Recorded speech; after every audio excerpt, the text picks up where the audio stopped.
안녕하세요. 오늘은 중학교 3학년 역사 개업화에 대하여 알아보겠습니다. 먼저 개업화는 박규수, 김옥균, 김홍집, 박영효, 서광범 등등의 사람들이 하나의 정치 세력을 꾸려서 정부의 개화 정책을 뒷받침했던 그런 파인데요. 근데 이 박규수, 김옥균은 대표적인 사람들이어서 꼭 외워두셔야 되고요. 지금 카메라 초점이 흔들리고 있는데 이게 지금 받침대가 사라져가지고 손으로 하고 있습니다.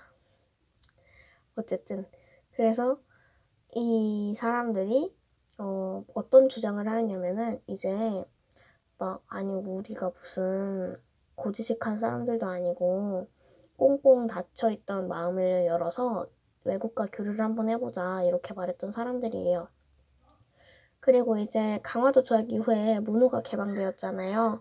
세계의 항구가 열리고 막 이렇게 되면서 그런 다음에 정부는 일본에는 수신사를 청에는 영선사를 미국에는 보빙사를 파견하였고요. 그래서 약간 정보를 수집하는 그런 역할을 했었고요.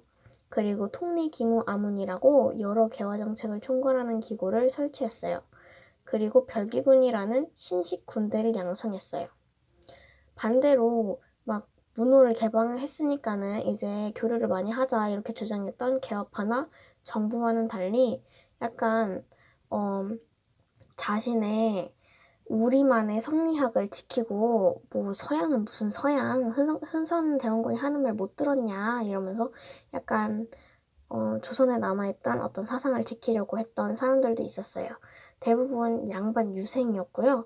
그래서 어떤 일을 펼쳤냐면은 1860년대에는 흥선대원군의 통상수교 거부 정책을 뒷받침해 주었습니다. 그리고 1870년대에는 개항 반대 운동을 하였어요. 이게 왜 이렇게 되었냐면은 최익현이라는 사람이 외양일체론이라는 약간 주장을 내세웠어요. 이게 뭐냐면은 외놈, 한마디로 그냥 그 일본 사람들을 약간 낮춰서 부른 말이었는데요. 그 당시에는 외랑 서양이랑 사람들은 같은 사람들이다, 나쁜 사람들이다 이렇게 말을 해가지고 개항 반대 운동이 일어났습니다. 그리고 1880년대에는 개화 반대 운동이 일어나게 돼요. 순서를 잘 알아두셔야 될 것 같아요. 개화 반대 운동은 1880년대에 일어났는데 이게 왜 그랬냐면 조선 책략이라고 약간 나라에 흩뿌려진 그게 있어요. 이게 뭐냐면은 황준헌이라는 사람이 썼는데 이게 러시아에 남하에 대비하기 위해서 조선이 미국과 잘해봐야 된다 이런 말을 한 거예요. 그래가지고 유생들이 화가 나가지고 만인소라고 약간 지금으로 따지면 고민을 털어놔보세요 약간 이런 그런 장소였는데 거기에서 막 얘기도 하고 그랬습니다. 그래서 개화 반대 운동이 일어나게 되었죠. 그리고 1890년대에는 항일 의병 운동이 일어나게 돼요. 그래서 위정척사의 성격은 반외세, 반침략적 민족 운동이라고 볼 수 있습니다. 서양이랑 교류를 안 하겠다니까 물론 외세랑은 반대하는 거고 침략도 반대하는 거니까 반외세, 반침략적 민족 운동이다 이렇게 보시면 되겠죠.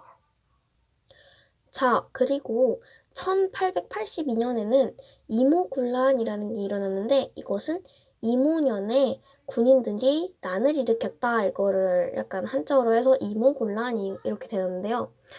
제가 아까 개화 시기 때 정부가 별기군을 양성했다고 했잖아요. 신식 군대를.